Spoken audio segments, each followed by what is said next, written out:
আজকে তাড়াতাড়ি আমার পোশাকটা পরে রেডি হয়ে আমি তাড়াতাড়ি গেলাম ডাচ বাংলার বুথ মেশিনে। সেখান থেকে আমার কিছু টাকা তুলতে হবে, আর টাকা তুলে আমার পার্কে যেতে হবে।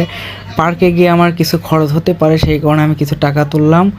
দেখি টাকা তুলে আমি অমনি পার্কের উদ্দেশ্যে রওনা হলাম।